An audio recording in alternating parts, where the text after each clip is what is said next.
Salam persahabatan dan selamat berjumpa kembali dengan cerita silat Indonesia, dalam lanjutan serial bersambung berjudul Si Tangan Halilintar, karya Asmaraman S. Kopingho. Bagian ke-24.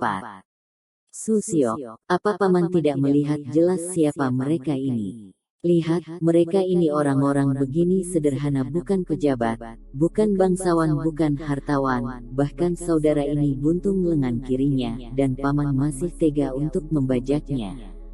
Ini keterlaluan namanya. Orang bermuka hitam yang ternyata adalah Tuat Beng Siang Kiam Chan Ok tersenyum. Aiyin, kau tahu apa? Orang-orang ini menyimpan banyak emas dan perak. Karena itulah aku menghadang mereka. Kalau kau berpihak kepada mereka, kau hanya akan membuat mereka ini mengandalkan perlindunganmu dan bersembunyi di belakangmu. Sejak mendengar bahwa Hui Kiam Lomo sudah meninggal dunia dan orang bermuka hitam ini bukan lain adalah Tuat Beng Siang Kiam Chan Ok, Asyong sudah mengepal tinju dan menyentuh lengan Xiao Beng. Akan tetapi pemuda buntung ini masih bersabar. Jadi inikah orang yang dahulu, bersama mendiang Hui Kiam Lomo telah menyerang Lam Liong, Naga Selatan, Maciok, pada saat ibunya melahirkan dia. Biarpun tidak secara langsung, orang bermuka hitam ini yang membuat ibunya ketakutan dan kaget, sehingga ibunya meninggal ketika melahirkan dia. Nona, terima kasih atas pembelaanmu, kata Xiao Beng kepada gadis itu sambil mengangkat tangan kanannya, dimiringkan ke depan dada sebagai tanda penghormatan. Biarkan kami menghadapi sendiri Tuat Beng Siang Kiam Chan Ok dan anak buahnya. Kami tidak takut menghadapi mereka, Nona. Nah Aiyin, kalau yang kau bela tidak mau, apakah kau bersikukuh hendak membela mereka? Minggirlah, biar kami berurusan dengan bocah sombong ini, kata Chan Ok.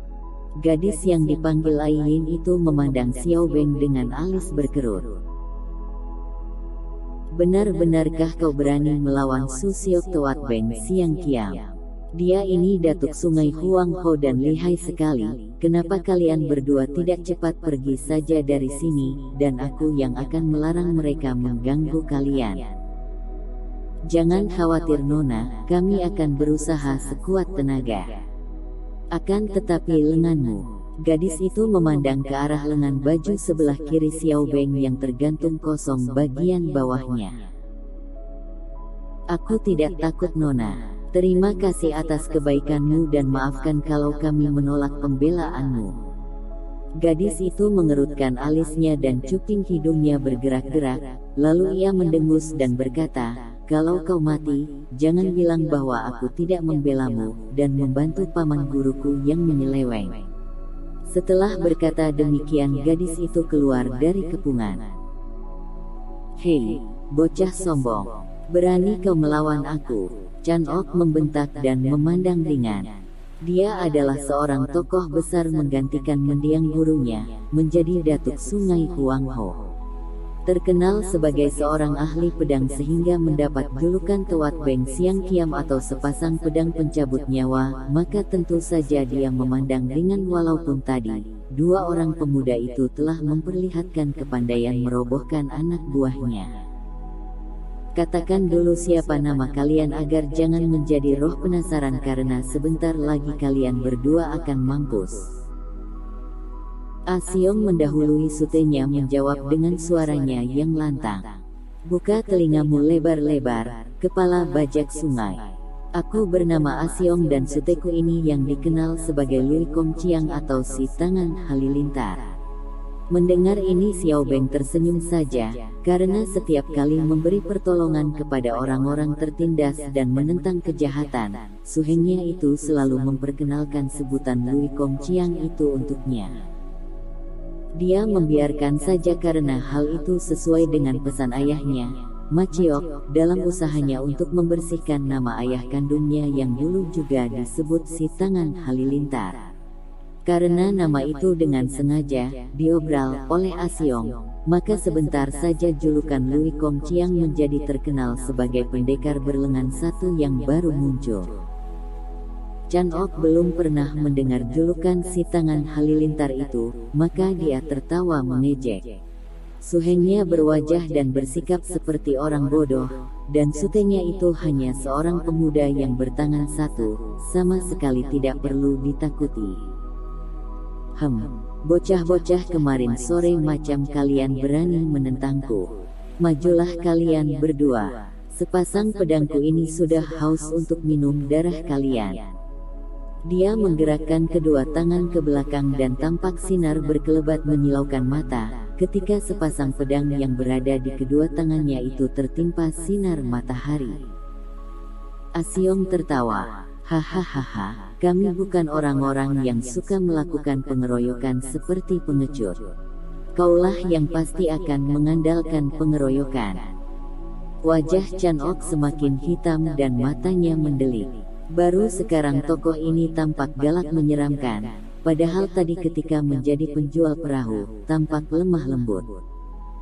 Tidak sudi aku melakukan pengeroyokan. Kalau begitu, hayo kau sendiri yang maju melawanku 1 lawan 1, yang lain menjadi saksi. Hihihihi, siapa percaya saksi seperti anak buahmu ini? Kalian pasti akan bertindak curang, kata Asyong. Sengaja memanaskan hati karena biarpun dia tidak cerdik, namun dia tahu benar bahwa kemarahan membuat seorang ahli silat kurang waspada dalam sebuah pertandingan silat. Biar aku yang menjadi saksi. Tiba-tiba terdengar suara nyaring dan ternyata yang berteriak itu adalah gadis tadi yang kini sudah duduk di atas sebuah dahan pohon, dengan kedua kakinya ongkang-ongkang tergantung lagaknya seperti anak kecil yang sedang menonton pertunjukan menarik yang akan dilihatnya di bawah pohon. Bagus sekali kalau kau suka menjadi saksi Nona, kata Asyong. Tetapi sebelum dia melayani Chan Ok bertanding, Xiao Beng yang dapat menduga bahwa orang ini cukup lihai, segera melangkah maju. Hahaha, baiklah Sute. Kalau kau tidak dapat mengalahkannya, barulah aku yang maju. Katanya sengaja menyombongkan diri, untuk membuat gentar hati lawan. Aku akan menjaga agar jangan ada yang main curang. Chan Ok menghadapi Xiao Beng dengan senyum mengejek. Dia melintangkan kedua pedangnya di depan dada dengan bersilang membentuk gunting, lalu berseru, suaranya mengejek. Si tangan halilintar, coba keluarkan tangan ampuhmu itu, dan bersiaplah untuk mati. Dia sudah siap untuk menyerang. Akan tetapi tiba-tiba terdengar suara gadis itu nyaring. Tahan. Sebagai saksi aku merasa tidak adil kalau yang seorang menggunakan sepasang pedang, padahal lawannya hanya bertangan satu dan tidak bersenjata. Tangan halilintar, kalau kau tidak mempunyai senjata, boleh kau pinjam pedangku ini agar pertandingan menjadi adil. Kalau tidak adil begini, lebih baik batalkan saja. Mendengar ini diam-diam Xiao Beng merasa kagum kepada gadis itu. Boleh jadi gadis itu berandalan dan liar, sikapnya kasar, bahkan lebih ugal-ugalan dibandingkan Puteri Mayani. Mendengar ucapan gadis itu, dia lalu menggerakkan tangan kanannya, dan Chan Ok terkejut, karena dia tidak dapat mengikuti gerakan tangan kanan itu. Tahu-tahu tangan itu telah memegang gagang sebatang pedang tipis, yang mengeluarkan suara mengaum ketika tiba-tiba berkelebat menjadi sinar kilat itu. Bagus, kiranya kau memiliki sebatang pedang yang amat baik Buntung. Nah, sekarang kalian berdua boleh mulai bertanding. Gadis itu berseru girang. Lihat pedang. Chan Ok membentak dan dua sinar pedang berkelebat menyambar-nyambar tubuh Xiao Beng. Dengan lincahnya pemuda ini bergerak cepat, tubuhnya bagaikan bayang-bayang berkelebat di antara kedua sinar pedang itu. Tentu saja Chan Ok terkejut dan dari gerakan yang amat ringan itu saja, dia dapat menilai bahwa pemuda buntung yang berjuluk si tangan halilintar ini benar-benar lihai. Maka dia bersikap hati-hati dan mempercepat gerakan sepasang pedang, sambil mengerahkan seluruh tenaga saktinya. Datuk Sungai Huangho ini memang lihai sekali mempergunakan sepasang pedangnya.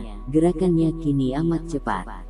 Sejak dia dikalahkan oleh Ma Ciok 20 tahun yang lalu, dia telah memperdalam ilmu pedangnya, dilatih gurunya, Hui Kiam Lomo yang kini telah meninggal, sehingga kini dia jauh lebih lihai daripada dahulu. Karenanya serangan sepasang pedang itu menjadi semakin ganas dan berbahaya. Xiao Beng terpaksa menangkis dengan pedangnya sambil mengerahkan tenaga saktinya pula.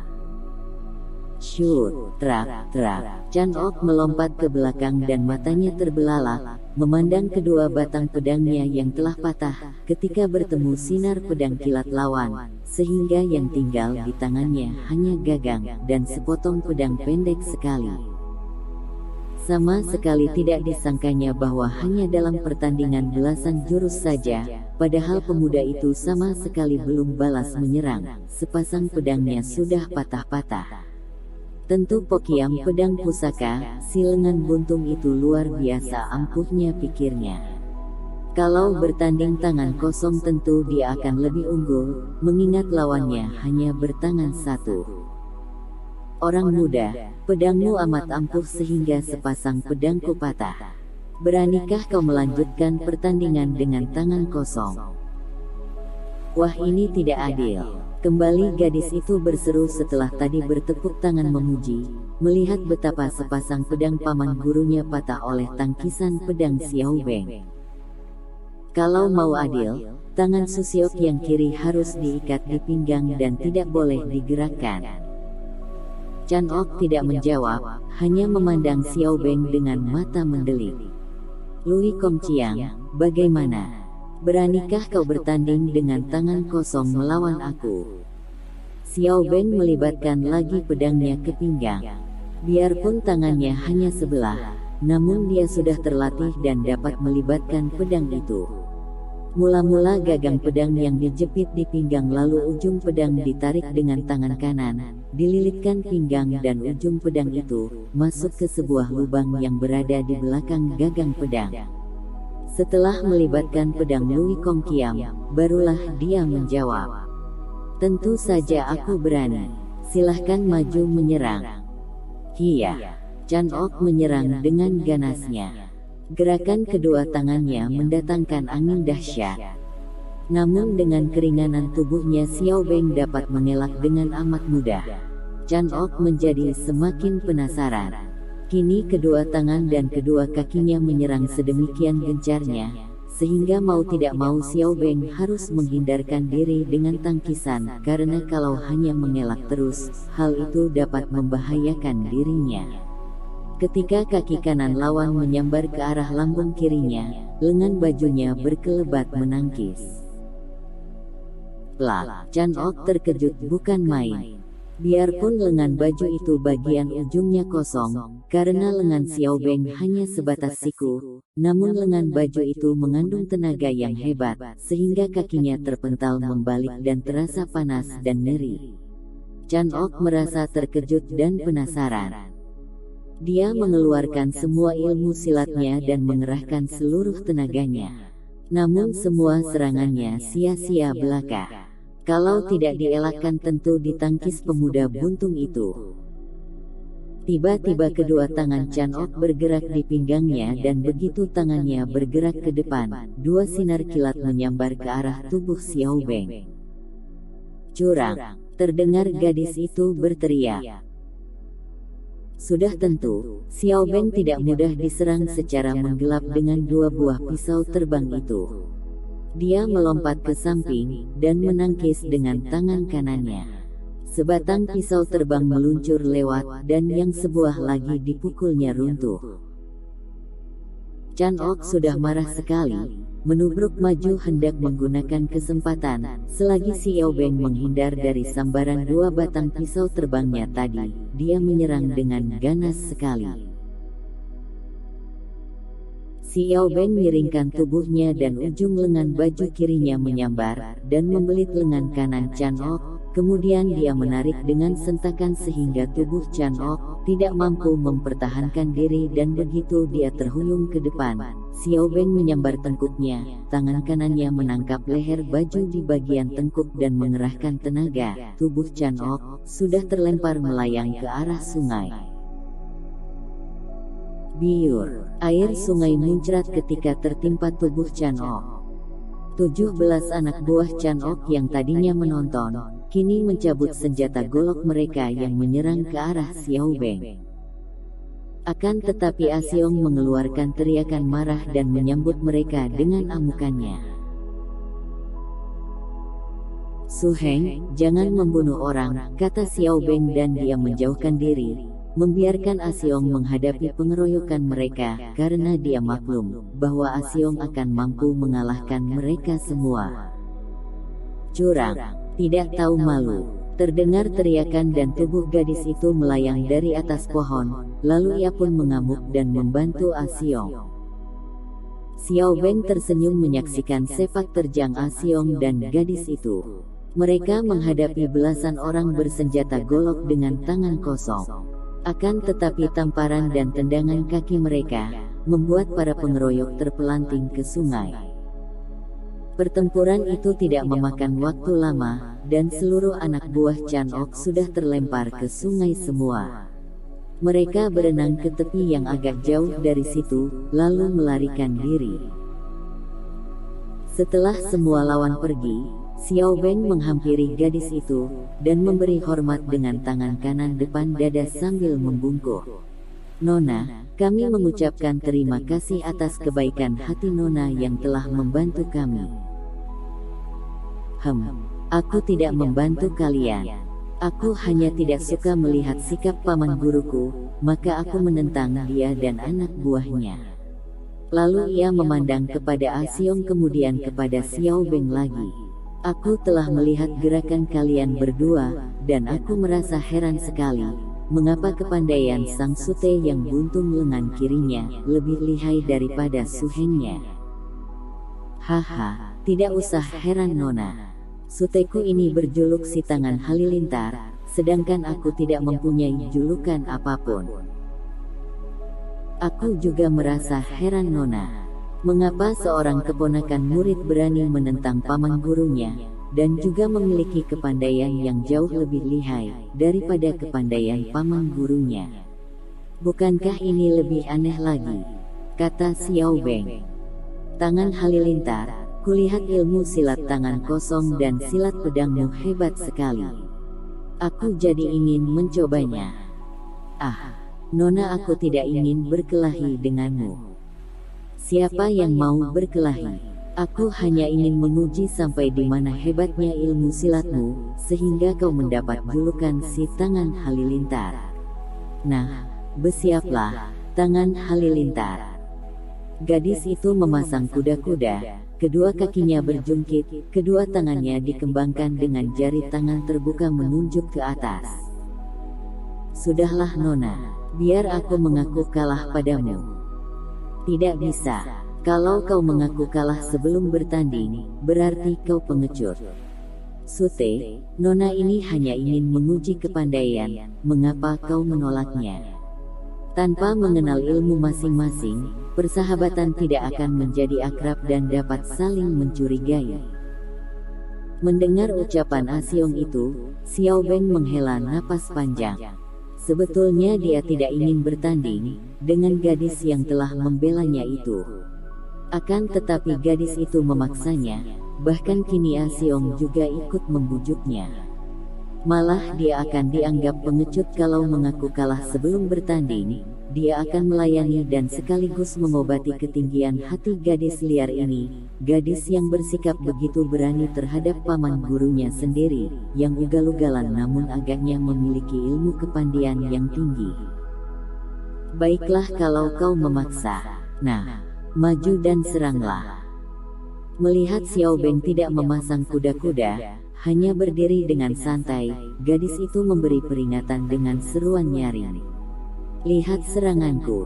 Ia lalu menyerang maju. Dari kuda-kuda dengan jurus Pek Ho Liang Chi, bangau putih pentang sayap, ia lalu bergerak maju dan kedua tangannya dengan cepat dan bergantian menotok ke arah jalan darah di 7 jalan darah terpenting yang terdapat di bagian tubuh Xiao Beng.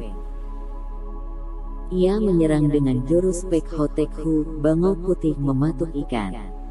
Gerakannya ringan dan cepat sekali, juga dari angin pukulan yang menyambar mendahului jari-jari mungil yang menotok. Xiao Beng tahu bahwa gadis ini memiliki sinkang yang kuat, bahkan jauh lebih kuat dibandingkan Chan Ok tadi. Dia cepat mengelak ke kanan kiri, kecepatan gadis itu sehingga totokan bertubi-tubi itu tak pernah mengenai sasaran. Setelah mengelak terus dan melihat betapa gadis itu mengejarnya, dan bahkan mempercepat serangannya yang bertubi-tubi, Xiao Beng menangkis dengan ujung bajunya yang kosong.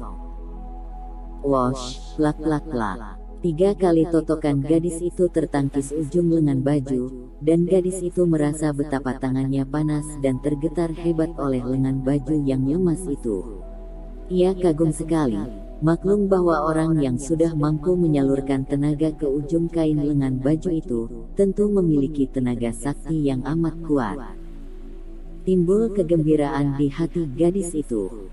Tadi ia sudah menduga bahwa pemuda lengan buntung yang memakai julukan si tangan halilintar ini, pasti seorang yang lihai sekali dan ternyata benar. Ayahnya pernah mengingatkannya, bahwa kalau ia berhadapan dengan seorang wanita atau pria tua, seorang pengemis, seorang penderita cacat atau seorang pendeta, ia harus bersikap hati-hati. Orang-orang yang tampaknya lemah tak berdaya itu, kalau sudah menguasai ilmu silat, biasanya amat berbahaya.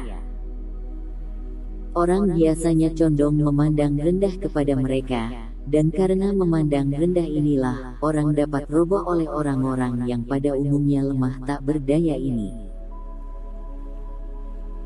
Setelah merasa yakin bahwa si tangan halilintar itu benar-benar lihai, gadis itu bersemangat dan kini ia mengeluarkan jurus-jurus ampuhnya untuk menyerang Xiao Beng.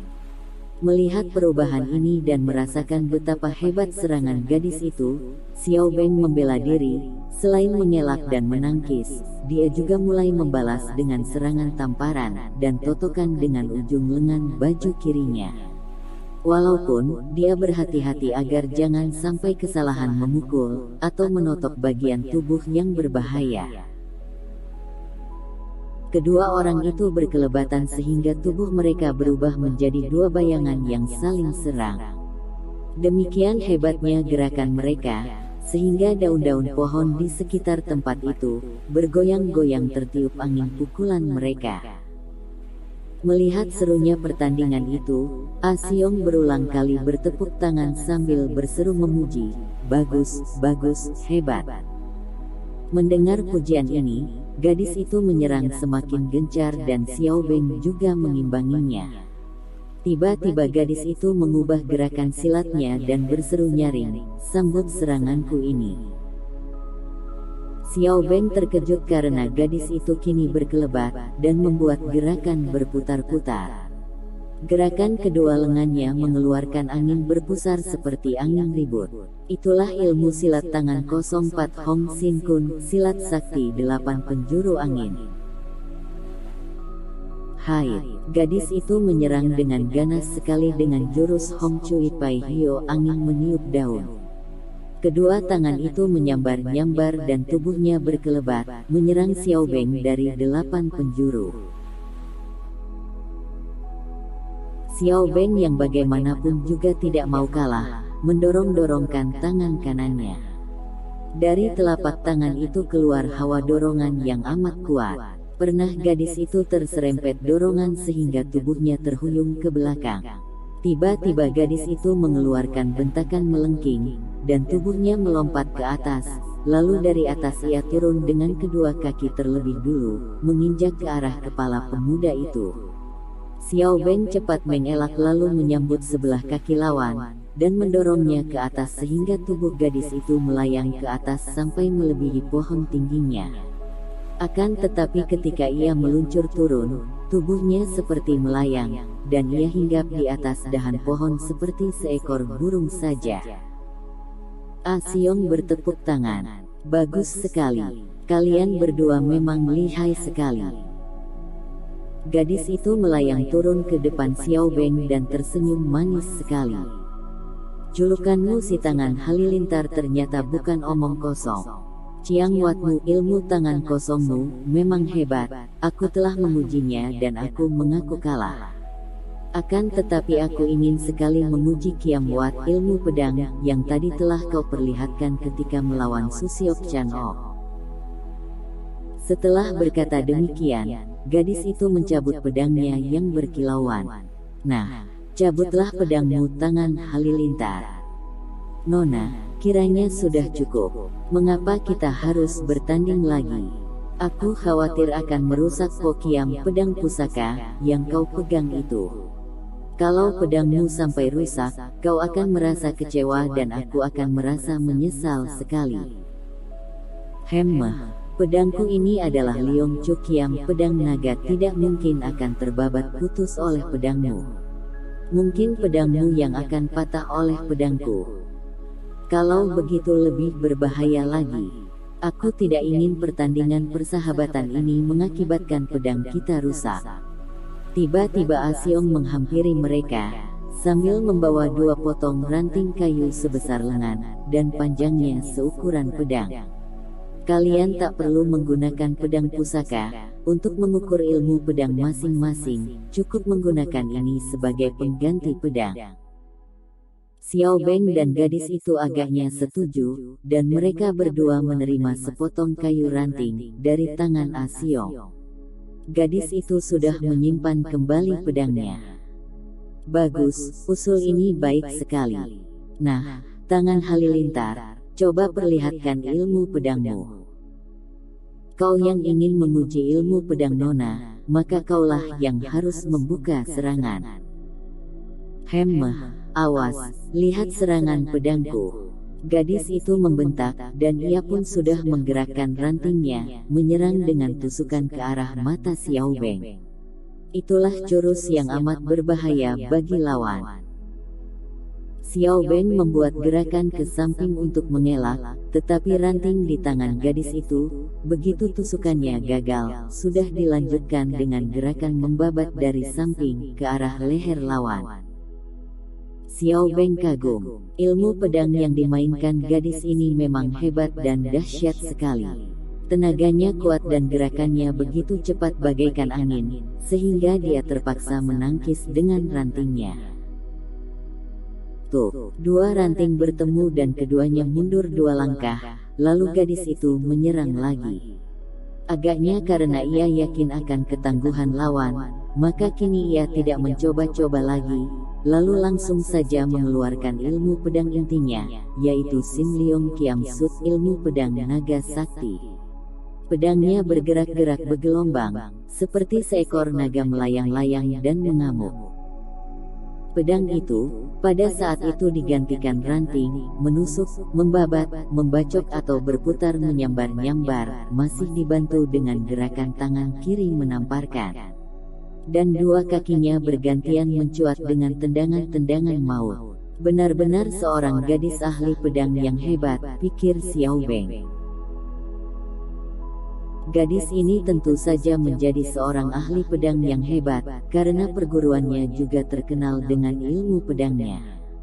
Buktinya Chan Ok itu berjuluk Tuat Beng Siang Kiam, sepasang pedang pencabut nyawa, dan kalau tadi sepasang pedang itu tidak patah oleh Lui Kong Sin Kiam pedang sakti halilintar, tentu dia tidak dapat memperoleh kemenangan dalam waktu singkat. Menurut ayah atau gurunya, Maciok, Chan Ok adalah murid Datuk Sungai Huang Ho, yang berjuluk Hui Kiam Lo Ho, iblis tua pedang terbang. Kalau paman gurunya dan kakek gurunya semua ahli pedang, tentu saja gadis ini pun mahir bermain pedang. Bagaimanapun, ilmu pedang gadis ini jauh lebih lihai dibandingkan ilmu pedang yang dimainkan Chan Ok tadi. Tapi betapapun hebatnya permainan pedang gadis itu, Xiao Beng yang sudah menguasai ilmu pedang ajaib Lui Kong Sin Kiam, tentu saja tidak merasa terdesak. Dia juga segera mengerahkan tenaga dan mengeluarkan jurus-jurus ampuh dari Lui Kong Sin Kiam. Begitu ia mainkan ilmu pedang ini dan membalas, gadis itu mengeluarkan seruan kaget. Semua serangannya membalik, dan ranting di tangan pemuda itu berubah menjadi sinar kilat berwarna kehijauan, seperti halilintar menyambar-nyambar. Juga semua serangan bantuan dengan tangan kiri dan kedua kakinya, sama sekali tidak pernah dapat menyentuh sasaran. Bahkan kalau ujung lengan baju kiri pemuda itu menangkis, darah ini merasa tangan atau kakinya yang tertangkis amat panas dan nyeri. Swoosh! Kini ranting di tangan Xiao Beng mendesak dan berputar-putar. Ketika gadis ini menangkis, dia mengerahkan Sin Kang menyambut tangkisan itu. Gletak, krek, ranting di tangan gadis itu patah menjadi dua dan ia melompat ke belakang. Wajahnya menjadi pucat tetapi hanya sebentar, dan ia sudah berdiri tegak menghadapi Xiao Beng dengan wajah berseri, dan mulut tersenyum gembira. Hebat sekali ilmu pedangmu. Senang sekali aku dapat berkenalan denganmu, tangan halilintar. Nona, kamilah yang beruntung sekali dapat berkenalan dengan Nona yang gagah perkasa, dan telah membantu kami menghadapi gerombolan bajak tadi, kata Asiong sambil memandang wajah yang manis itu. Nona, harap Nona jangan menyebut aku tangan halilintar.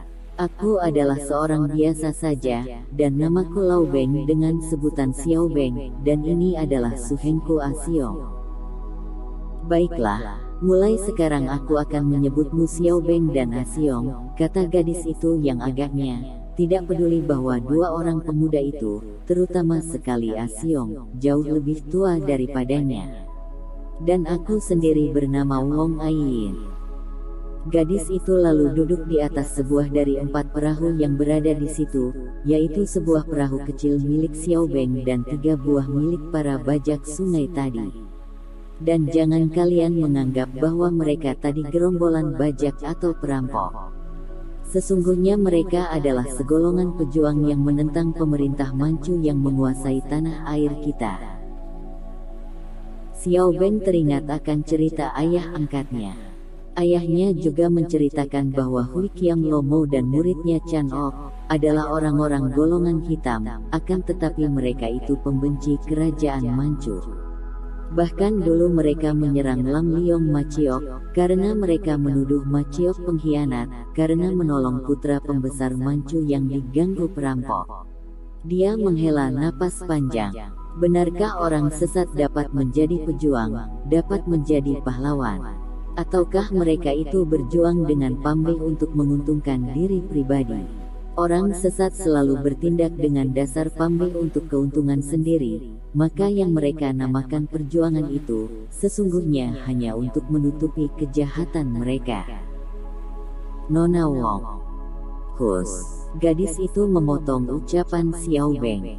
Kalau aku menyebut kalian Xiao Beng dan Asiong, mengapa kau menyebut aku pakai nona-nonaan segala? Namaku Wong Aiyin dan sebutanku Aiyin begitu saja, tanpa nona-nonaan. Baiklah Aiyin, terus terang saja, kami merasa heran sekali melihat keadaanmu. Bagaimana kau menyebut Tuat Beng Siang Kiam Chan Ok tadi sebagai paman gurumu? Dan kalau dia paman gurumu, mengapa aku mendapat kenyataan bahwa ilmu silat tangan kosong maupun pedangmu jauh lebih lihai daripada dia? Gadis itu memandang wajah Xiao Beng dengan sinar mata mencorong, wajahnya berseri dan mulutnya tersenyum. Xiao Beng, sudah sepatutnya kalau laki-laki memperkenalkan diri lebih dulu kepada perempuan. Karena itu, sebelum aku menceritakan keadaanku, kau harus lebih dulu menceritakan tentang kalian, dari mana kalian datang dan hendak pergi kemana, lalu mengapa kalian sampai bentrok dengan paman guru Chan Ok dan anak buahnya di sini. Xiao Beng dan Asiong saling berpandangan. Aiyin berkata, Hayo, duduklah kalian, tidak enak bercakap-cakap sambil berdiri seperti anak wayang. Xiao Beng dan Ah Siong tersenyum. Gadis ini lucu dan ramah. Mereka lalu duduk dalam perahu, berhadapan dengan Ai Yin dan Xiao Beng menceritakan keadaannya secara singkat. Aku tidak mempunyai ayah ibu lagi, mereka sudah meninggal dunia ketika aku masih bayi, dan... Aduh, kasihan sekali kau Xiao Beng, Ai Yin memotong.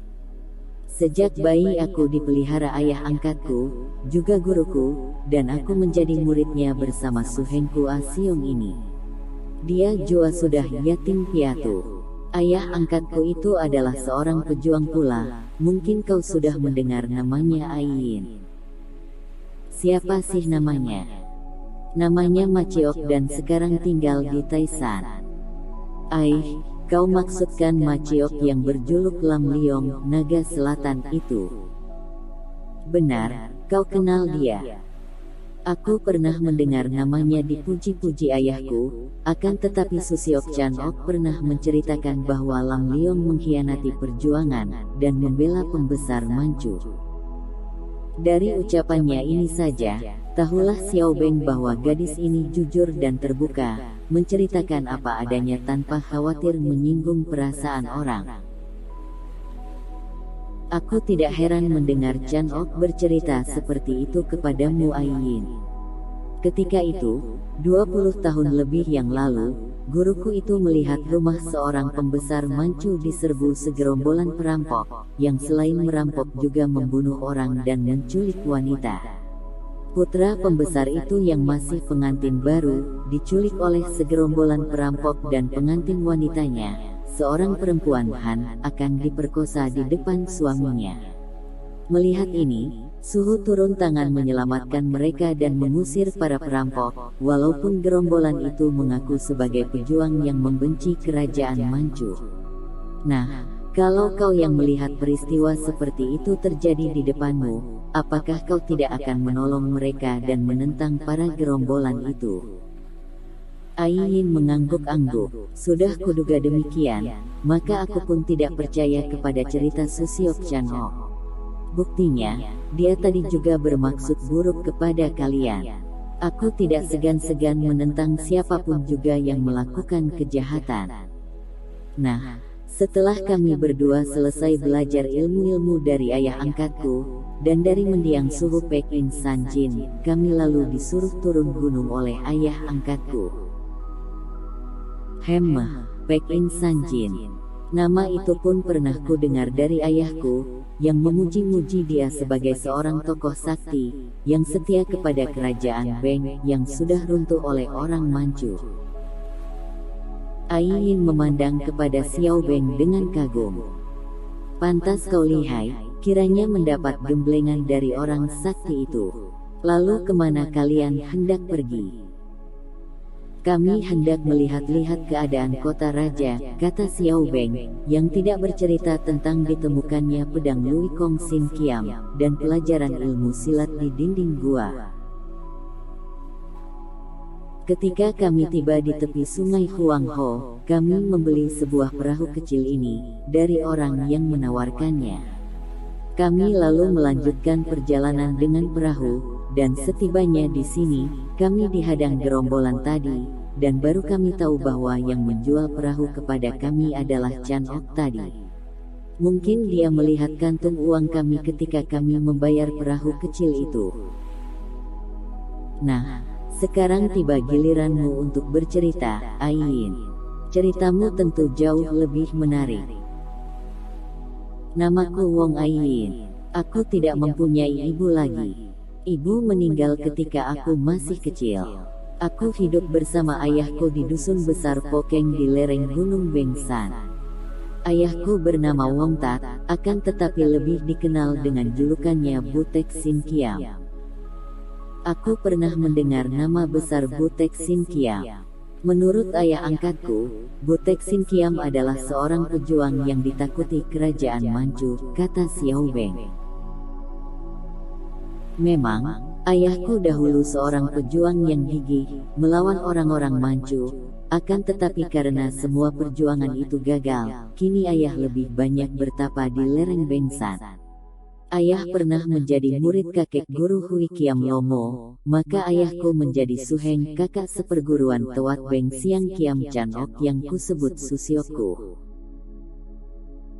Bagaimana tingkat kepandaianmu? Dapat lebih tinggi daripada tingkat kepandaian paman gurumu itu, Aiyin? Tanya Asiong. Tingkat kepandaian ayahku jauh lebih tinggi daripada tingkat kepandaian kakek guru Hui Kiam Lomo, karena setelah tamat belajar pada kakek guru, ayah memperdalam ilmunya dari para pendeta lama jubah merah di Tibet. Xiao Beng dan Asiong mengangguk-angguk maklum. Ayah sudah bertahun-tahun mengasingkan diri di Gunung Bengsan, dan tidak mencampuri urusan dunia ramai. Tapi ayah selalu memesan kepadaku untuk membantu perjuangan para pendekar, yang menentang kekuasaan pemerintah penjajah, juga agar aku bersikap dan bertindak sebagai seorang pembela kebenaran dan keadilan, menentang kejahatan. Setelah ayah menganggap aku cukup kuat untuk melindungi diri sendiri, ayah memperkenankan aku turun gunung, dan memesan agar aku mengunjungi Susiok Chan Ok untuk membantunya, kalau dia masih melakukan kegiatan melawan kerajaan Manchu. Ketika aku melihat dia mengganggu kalian, yang bukan orang Manchu, aku menjadi penasaran dan menentangnya. Sekarang aku tidak sudi lagi membantunya, karena ternyata perjuangannya hanya menjadi kedok bagi gerombolannya, yang sesungguhnya hanyalah gerombolan bajak sungai dan perampok. Xiao Beng menghela napas panjang. Ya, begitulah keadaannya, Aiyin. Memang, menurut cerita ayahku, dahulu pemerintah kerajaan Beng menjadi lemah, karena para pemimpinnya hanya mementingkan kesenangan diri pribadi, melakukan korupsi dan kecurangan, sehingga negara menjadi lemah, rakyatnya tidak bersemangat, sehingga mudah saja mereka ditaklukkan oleh bangsa Manchu. Ketika itu, beberapa orang pendekar, termasuk ayahmu itu, berusaha untuk menentang pemerintah penjajah. Tapi semua usaha itu gagal dan pemerintah kerajaan Manchu menjadi semakin kuat, sehingga seluruh wilayah daratan telah mereka kuasai. Kini, tidak ada kesempatan lagi bagi kita untuk melanjutkan perjuangan puluhan tahun yang lalu itu, karena kita tidak akan mendapat dukungan rakyat jelata. Pemerintah Manchu ini lebih bijaksana, memperhatikan kesejahteraan rakyat jelata. Juga, para pemimpin bangsa Manchu membuka kesempatan besar kepada pribumi Han untuk itu mendorong roda pemerintahan. Bahkan para bangsawan Manchu tidak segan-segan untuk menggunakan nama Han, menerima kebudayaan kita sebagai kebudayaan mereka. Kehidupan keluarga mereka juga disesuaikan dengan kehidupan kita. Tidaklah mengherankan kalau rakyat akhirnya dapat menerima kepemimpinan bangsa Manchu. Bahkan, para pendekar pun banyak yang mulai mendukung usaha pemerintah demi kesejahteraan rakyat. Aku sendiri sudah beberapa kali bertemu orang-orang Manchu yang berwatak baik. Juga ayah angkatku menganjurkan kepadaku agar kami membela kebenaran dan keadilan sebagai pendekar, karena sekarang bukan waktunya untuk memberontak terhadap kerajaan Manchu. Menurut ayahku, pemberontakan menggulingkan pemerintah Manchu bukanlah hal yang mudah, karena tidak mungkin kita lakukan tanpa dukungan sepenuhnya dari rakyat jelata. Sekarang kami berdua harus melakukan perantauan, dan siap menentang siapa saja yang melakukan kejahatan, tidak peduli apakah dia orang Manchu ataukah orang Han sendiri. Dengan cara itu pun kita sudah membantu memerangi kejahatan, dan menenteramkan kehidupan rakyat. Benar sekali, Xiao Beng. Ayahku juga berpendapat seperti itu. Kau tadi mengatakan bahwa kalian hendak pergi ke kota raja. Ya, akan tetapi sebelum ke kota raja, kami hendak pergi dulu ke kota Kengkoan. Aku ingin berkunjung ke makam ayah kandungku. Ayahmu dimakamkan di sana. Oh ya, kau belum mengatakan siapa mendiang ayah kandungmu itu, Xiao Beng. Mendiang ayah yang belum pernah kulihat itu bernama Lau Heng San. Setelah mengunjungi makam ayahmu, lalu kau akan pergi ke kota raja. Ya, kami ingin melihat-lihat kota raja dan menyaksikan sendiri, apakah benar Kaisar Kangxi merupakan kaisar kerajaan Cheng, Manchu, yang bijaksana, dan kabarnya kini sedang berperang melawan bangsa Mongol. Dari keadaan penghidupan rakyat di kota raja, kita dapat melihat bagaimana sikap rakyat terhadap kaisar itu. Bagus. Kalau begitu, aku akan pergi ke sana bersama kalian. Ai Yin tampak gembira sekali, wajahnya berseri. Xiao Beng dan Asiong saling pandang, agaknya terkejut mendengar ucapan gadis yang mengatakan hendak ikut dengan mereka ke kota raja. Tentu saja, kedua orang pemuda ini terkejut dan ragu, karena baru saja mereka mengenal Ai Yin, dan tiba-tiba saja gadis itu hendak melakukan perjalanan bersama. Akan tetapi sebelum kita pergi ke sana, aku ingin minta bantuan kalian lebih dulu. Bantuan? Tentu saja kami siap membantumu Ai Yin, kata Asiong. Bantuan apakah yang dapat kami berikan kepadamu, Ai Yin? Xiao Beng juga bertanya. Begini, aku sudah berada di sini, mengikuti kelompok yang dipimpin Susiok Chanok selama hampir 3 bulan. Aku mendengar bahwa di Bukit Menjangan di sana itu terdapat gerombolan penjahat yang suka mengganggu penduduk, bukan hanya melakukan perampokan, melainkan juga suka menculik wanita. Semua itu ku dengar dari para nelayan, dan sudah kuusulkan kepada Susiok untuk menyerbu dan menentang gerombolan itu. Akan tetapi Susiok selalu menolak dan mengatakan bahwa gerombolan itu adalah perkumpulan Hek Ho Pang, perkumpulan macan hitam, yang juga merupakan sekumpulan patriot yang menentang pemerintahan Manchu. Selama ini aku masih ragu untuk turun tangan sendiri, karena menurut keterangan yang kudapat, gerombolan itu mempunyai anggota sebanyak 50 orang lebih, dan mereka semua ganas dan kejam. Memiliki senjata sepasang cakar harimau, dan dipimpin oleh seorang laki-laki tinggi besar berjuluk Hek Ho Moko, iblis macan hitam yang sakti. Aku khawatir kalau gagal jika pergi sendiri. Aku mendengar laporan dari dusun di kaki bukit itu, bahwa kemarin putri kepala dusun diculik, dan 5 orang penduduk dusun yang membela gadis itu telah dibunuh. Sekarang aku kebetulan bertemu dengan kalian, maka aku minta bantuan kalian untuk menolong penduduk di sekitar dusun itu, dan menghajar gerombolan jahat itu. Wah, aku siap membantumu Ai Yin. Biar ku hajar si harimau hitam itu, kata Asiong sambil mengepal tinjunya. Benar Ai Yin, kami berdua siap membantumu. Gadis itu menjadi girang sekali. Ia meloncat berdiri dan berkata, kalau begitu, kita tunggu apa lagi? Mari kita berangkat. Kasihan putri lurah dusun itu yang telah mereka culik kemarin. Bersambung ke bagian berikutnya, pada penayangan selanjutnya.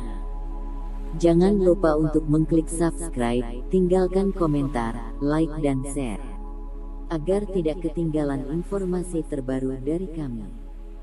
Sampai berjumpa kembali pada episode berikutnya.